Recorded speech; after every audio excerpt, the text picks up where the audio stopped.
अस्सलाम वालेकुम रहमतुल्लाहि व बरकातहू। मैं doctor Dilawar Hussain, Madni homeopathic clinic Deedwali, Daska Sialkot से। आज का हमारा जो टॉपिक है वो है कॉन्स्टिपेशन। ये एक बड़ा अहम और कॉमन सा मसला है। इसे आप ज़रूर सुनें और इस पर अमल करें, इससे आपको बहुत ज़्यादा फ़ायदा होगा। तो चलिए शुरू करते हैं।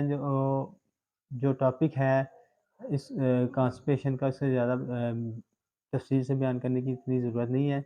लेकिन इसके मुख्तसर बयान करते हैं कि इसमें जो है पखाना मरीज़ को जो है वो सख़्त आता है, थोड़ा आता है और खुश्क होता है पखाना, और बड़ा सख़्त होता है। और कई दफ़ा मरीज़ को पखाना ख़ारिज करने के लिए काफ़ी ज़ोर लगाना पड़ता है और पखाने के साथ खून आना शुरू हो जाता है। मरीज़ जो है उसके पेट में जो है रीख पैदा हो जाती है, बदबूदार रीख। और शिकम में भी रीख पैदा हो जाती है। शिकम में रीख की वजह से कई दफ़ा मरीज़ बहुत ज़्यादा सुस्त हो जाता है, मरीज़ चिड़चिड़ा हो जाता है, उसके सर में दर्द होती है और इसके अलावा उसमें कि दिल की धड़कन जो है वो बढ़ जाती है। ये इसकी यानी कि साइन सिम्पटम है। अब इसकी काज़ज़ की तरफ आएँ, तो इसकी वजह है ज़्यादा अज्ज़ा खाना, ज़्यादा तली चीज़ें खाना, ज़्यादा नशा वाली चीज़ें, बियर वग़ैरह, शराब नोशी, चाय नोशी ज़्यादा करना, इससे ये मर्ज़ हो जाता है। उसके अलावा सैर वग़ैरह ना करना और बैठ कर काम करने वाले जो लोग हैं, वो ज़्यादा कॉन्स्टिपेशन का मरीज़ हो जाते हैं।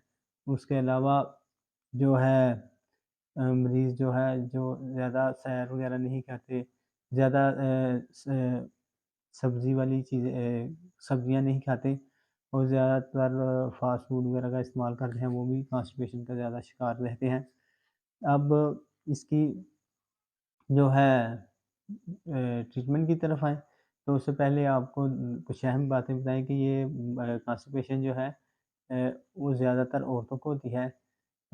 ख़ासकर हमला औरतों को। और कई दफ़ा ऐसा होता है कि इस कॉन्स्टिपेशन की वजह से मरीज़ा का हमल जो है वो टल भी जाता है। उसके अलावा ये कॉन्स्टिपेशन ज़्यादातर उन मर्दों को होती है, या उनको ज़्यादा होती है जो कि खाना खा के सो जाते हैं या बैठक का काम ज़्यादा करते हैं और सुबह सैर वग़ैरह, जो वॉक वग़ैरह नहीं करते, उनको ज़्यादा हो जाती है।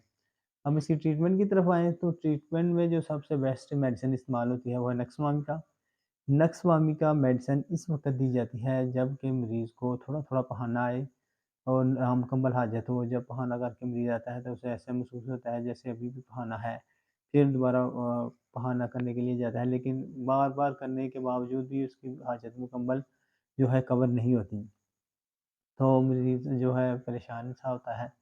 तो इस कंडीशन में आप जो है नक्स-वामिका 30 पोटेंसी में आधा स्टाक पानी लें, उसमें 5 कतरे डालकर आप 3-3 4-4 घंटे बाद रिपीट कर सकते हैं, इंशाल्लाह मरीज़ ठीक हो जाएगा।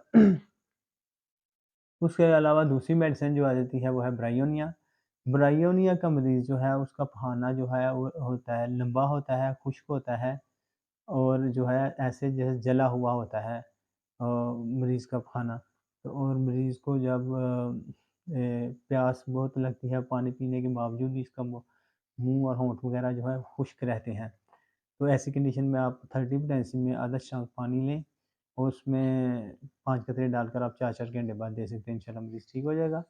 उसके बाद मेडिसिन जो है वो आ जाती है हाइड्रास्टस। हाइड्रास्टस मेडिसिन इस वक़्त दी जाती है जबकि मरीज़ को ऐसा महसूस हो जैसे उसके पखाने वाली जगह में कुछ चीज़, कोई डार्ट वग़ैरह ठोस दी गई है, लेकिन उसको दर्द वग़ैरह ज़्यादा ना हो। तो इस कंडीशन में आप हाइड्रास्टस जो है, मदर टिंक्चर के 2 कतरे जो है, वो सुबह के वक़्त मरीज़ को दे सकते हैं, इंशाल्लाह मरीज़ ठीक हो जाएगा।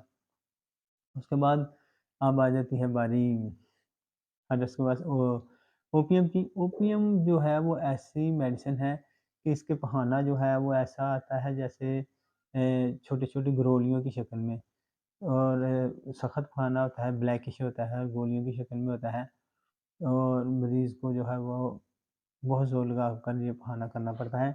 तो इस कंडीशन में आप इसको 30 टाइम्स में आधा स्ट्रांग पानी लेके सुबह 4-4 घंटे बाद दे सकते हैं, इंशाल्लाह मरीज़ ठीक हो जाएगा। उसके बाद मेडिसिन आ जाती है ओपियम के बाद सल्फ़र। सल्फ़र मेडिसिन एक ऐसी मेडिसिन है कि इसका मरीज़ जो है उसको पखाना जो आता है, कब्ज़ होती है, कॉन्स्टिपेशन होती है मरीज़ को और मरीज़ को थोड़ा-थोड़ा पखाना आता है। सख्त बदबूदार होता है। तो इस कंडीशन में आप कॉन्स्टिपेशन के लिए सल्फ़र को खाली पेट दे सकते हैं। उसके साथ जो नक्स वामिक है उसको रात को दें तो इंशाल्लाह मरीज़ ठीक हो जाएगा। उसके बाद आ जाती है मेडिसिन। सल्फ़र के मरीज़ को भी ऐसे महसूस होता है जैसे कि बहाने वाली जगह में कोई है और इसके साथ कब दर्द भी होती है। वो हाइड्रोसिस में दर्द नहीं होती लेकिन सल्फ़र में बहाने में कोई चीज़ ठोसी हुई महसूस होती है, साथ में दर्द भी होती है। अब आ गई मेडिसिन इसके बाद लंबम लंबम मेडिसिन एक ऐसी मेडिसिन है इसकी जो खाना है वो भी ओपियम की तरह का होता है कि छोटे-छोटे गोलियों की शक्ल में, लेकिन इसमें जो है ज़ोर काफ़ी मरीज़ को जो है ज़ोर लगाना पड़ता है खाने के लिए और हाजत जो है मरीज़ को भी होती है। लेकिन ओपियम में हाजत जो है अ, कम होती है, मतलब कि उसके बाद आ गई ओपियम का जो मरीज़ होता है उसमें हरकत जो हाजत है बिल्कुल नहीं होती, लेकिन इसके मरीज़ में हाजत होती है प्लम्बम में। अब इसके बाद जो मेडिसिन आ जाती है वो है कालनसोनिया। कालनसोनिया जो है ज़्यादातर औरतों की मेडिसिन है और औरतों में ज़्यादा असर करती है, ख़ासकर प्रेग्नेंट जो औरतें होती हैं उनमें ज़्यादा दी जाती है और उनको आप मदर टिंचर में 10 कतरे सुबह शाम दे सकते हैं। उसके बाद फास्फोरस मेडिसिन है। फास्फोरस मेडिसिन एक ऐसी मेडिसिन है जो कि दुबले-पतले लंबे कद वाले जो मरीज़ हैं उनको दी जाती है और उसका मरीज़ का खाना भी जो है वो लंबा, खुश्क और सख्त होता है जैसे कुत्ते का पखाना होता है ऐसे ही। उसके बाद जो है इसकी एलोमिना मेडिसिन है। एलोमिना जो है मेंशन वो है कर जिस तरह बकरी वग़ैरह बकरी पहाना करती है, उसकी तरह इसका पहाना होता है। पहाना थोड़ा नरम होता है, लेकिन नरम पहाने के लिए भी मरीज़ को बहुत ज़्यादा ज़ोर लगाना पड़ता है। तो इस कंडीशन में आप इसको जो है 30 में आधा छाँक पानी में सुबह 4-4 घंटे बाद दे सकते हैं, इंशाल्लाह मरीज़ ठीक हो जाएगा। तो इस तरह हमारी मेडिसिन ये सारी ख़त्म होती हैं। अब आ जाते हैं मुफ़ीद अमदादी ज़राई के बारे में। तो कब्ज़ के लिए जो आपको मुफ़ीद मशवरे हैं, वो इस तरह हैं कि जो शख़्स जुलाब लेने का आदी है, उसको आप सल्फ़र जो है मेडिसिन उसके 2 कतरे शाम को सोते वक़्त दे दें, तो इंशाल्लाह मरीज़ की कब्ज़ ख़त्म हो जाएगी। सल्फ़र मदर टिंचर में लेना है। उसके अलावा सुबह जब मरीज़ उठता है तो उसको आप 1 गिलास ठंडा पानी या 1 ग्राम नीम गर्म पानी ले लें, उससे भी मरीज़ की कब्ज़ ठीक हो जाती है। उसके अलावा जो हाइड्रोस्टेस है, उस मदर टिंचर उसके 3 कतरे 1 गिलास पानी में डालकर खाली पेट नहा मुँह अगर पी लें तो उससे भी कॉन्स्टिपेशन ठीक हो जाती है। उसके अलावा ठंडा पानी या फिर नीम गर्म पानी को कपड़े के साथ भिगोकर वो कपड़ा पेट के ऊपर लपेट लें रात को, तो फिर भी कॉन्स्टिपेशन आपकी बेहतर हो सकती है। अब हदायत की बात ज़रूरी हदायत के बारे में आएँ तो इसकी कुछ इस तरह से है कि खाना जब आप खा लेते हैं तो उसको बाद सैर वग़ैरह करनी चाहिए और कोशिश करें कि सब्ज़ी वग़ैरह ज़्यादा इस्तेमाल करें, इसकी चीज़ें कम इस्तेमाल करें तो इंशाल्लाह इससे भी बेहतरी होती है।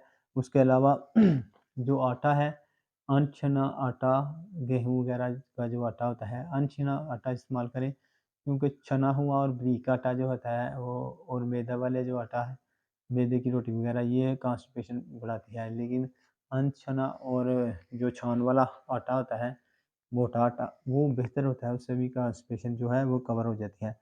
उसके अलावा खाने के साथ जो पानी है वो नॉर्मल रूटीन में बहुत कम पिएँ और खाने से पहले या बाद में पी सकते हैं आप।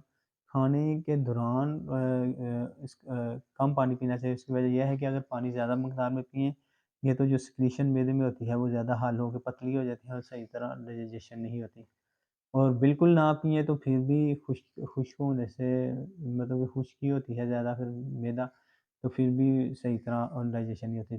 थोड़ी मकदार में पानी पी लें खाने के दौरान, लेकिन उसके बाद या घंटा डेढ़ बाद आप ज़्यादा पी सकते हैं या पहले।